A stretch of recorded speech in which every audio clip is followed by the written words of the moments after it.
Olá, aventureiros! Bem-vindos ao Desafio Craft Panteão de 2025, onde essa pessoa teve a ideia de Jerico de sugerir que vocês indicassem absolutamente qualquer coisa para eu fazer uma divindade, né? Transformar o que vocês indicarem em uma divindade. Vamos lá, eu dei como exemplo, indique o amor, eu farei a divindade do amor, indique a bolacha ou biscoito recheado e eu farei a divindade.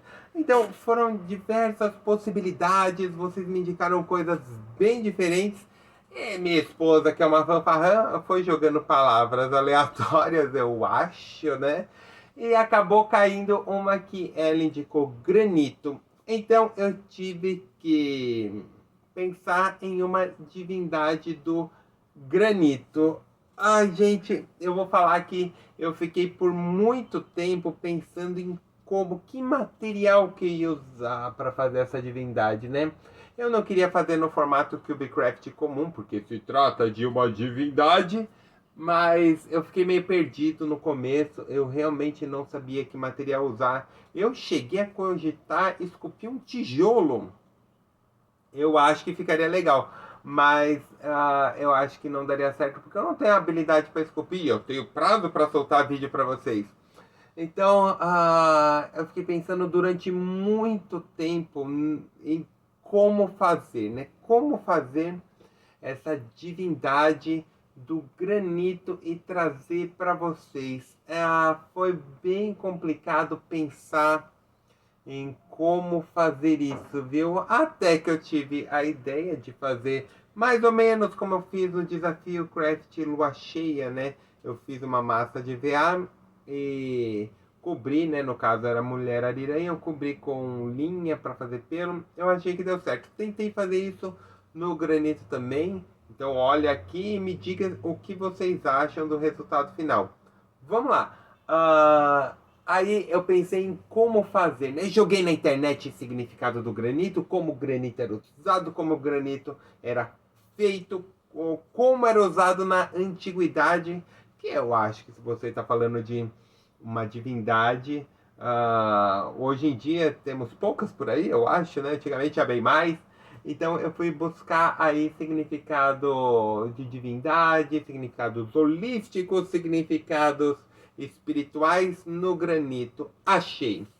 Achei e tive uma boa ideia. Bom, o que eu achei é que no Egito Antigo era utilizado um material chamado granito rosa. Então eu já parti daí. Egito, granito rosa, legal. E é interessante que os egípcios, eles cortavam o granito, né?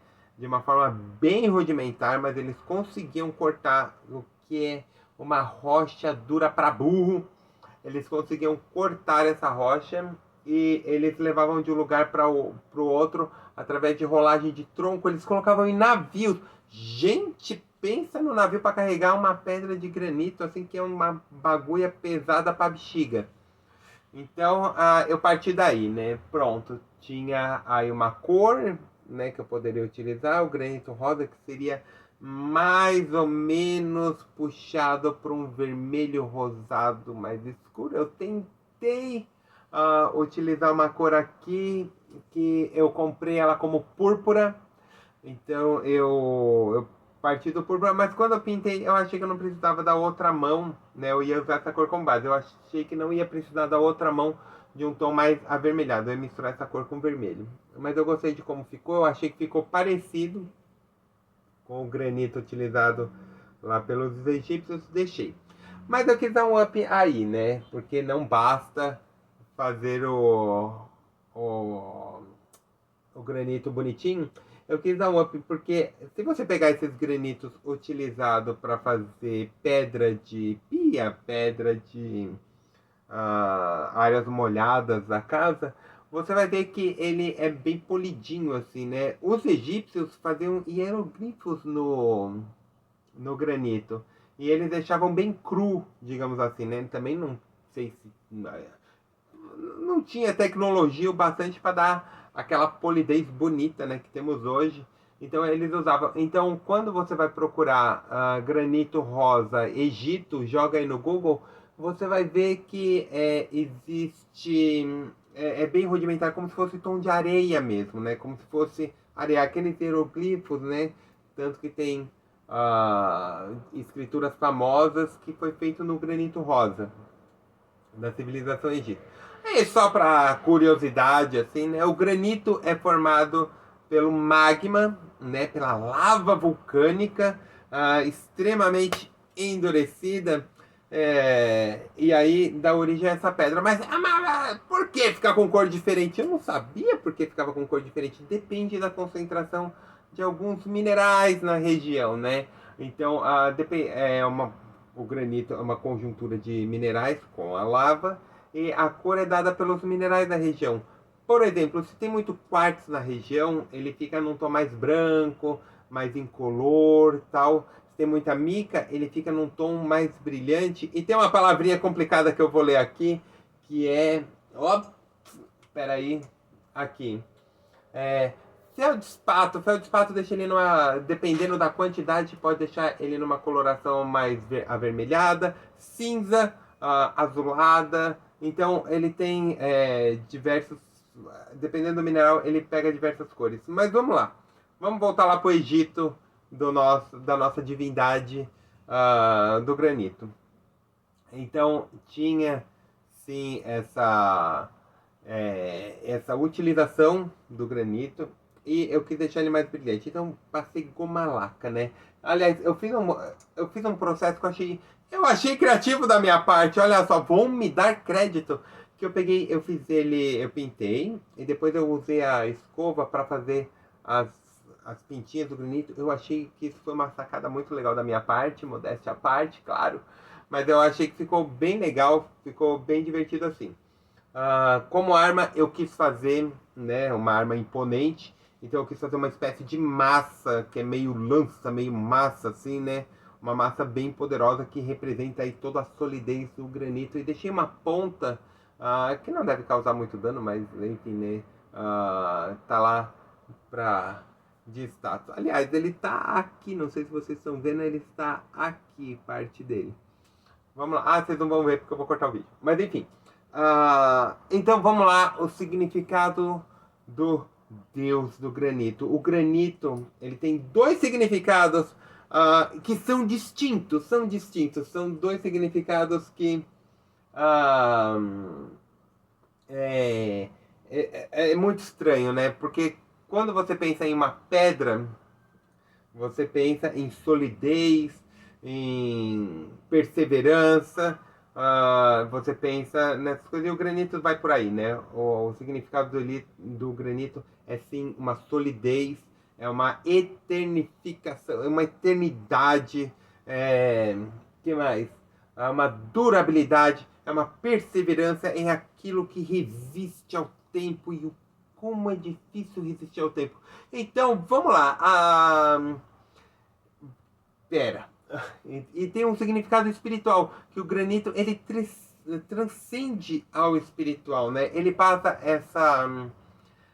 essas particularidades que eu falei para um plano espiritual de como deveria ser as coisas. O seu espírito se torna mais forte, o seu espírito se torna mais resistente. Então, vai muito por esse lado, né? É uma perseverança também do espírito e não só do sólido. Isso é muito legal. Então, quando eu estava fazendo o boneco, eu coloquei, né, esses quadradinhos que, para mim, eles são placas de granito de 1 por 1. Então, esse deus do granito, ele tem exatamente 21 metros de altura. A personificação, pelo menos o avatar desse deus tem 101...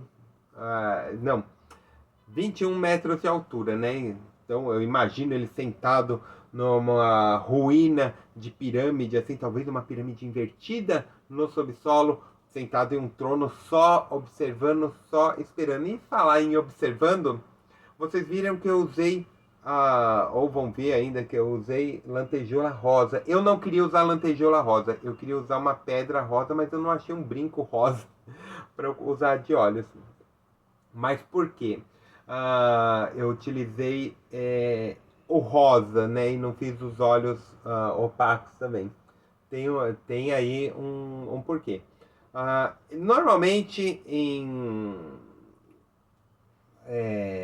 onde se acha o granito rosa, que seria açuão ou acião, tem também, como fala, tem também, você também encontra o quartzo rosa, né? Então o quartzo rosa, quartzo rosa brilhante, não é brilhante, mas eu quis fazer brilhante, vou utilizar de olhos do granito, como se o deus do quartzo desse os olhos para o deus do granito. Eu acho que aí cria uma ligação com outra divindade, cria assim uma ligação com as divindades da Terra, que eu pretendo explorar bastante em outros vídeos, em outras playlists aqui do canal. Mas depois a gente fala disso. Ah, então eu achei que ficou bem legal, eu achei que ficou uma divindade bem imponente, bem resistente. Eu gostei muito do resultado. Eu fiquei meio ressabiado várias vezes. Ah, é, quando eu começo, quando eu começo a fazer esses craft, que eu corto coisas pequenininhas e vou colando, você tem que ter em mente duas coisas. Eu tô bravo. Eu tô bravo porque eu começo a ficar bravo comigo mesmo por ter tido a ideia de ter feito dessa forma. Porque é bem cansativo colocar escama por escama ou plaquinha por plaquinha. É cansativo, é um processo bem cansativo. E eu deveria ter formado as plaquinhas e pintando, porque algumas áreas ficaram sem pintar, o que me deixou também muito chateado. Mas sempre quando termina, esses crafts que dão mais trabalho, que são mais chatos de fazer, porque foi chato de fazer essa parte, eu acabo gostando muito. Eu acabo gostando muito do resultado, né? Então, eu acabo ficando muito feliz. Eu acabo ficando muito feliz em trazer esse tipo de conteúdo para vocês. Então é isso, pessoal. Se vocês gostaram, deixe um like no vídeo. Se inscreva em nosso canal. Até o próximo. O próximo Desafio Craft só ano que vem, né? Em 2026. Então é isso. Um beijão para vocês. Até o próximo. Tchau.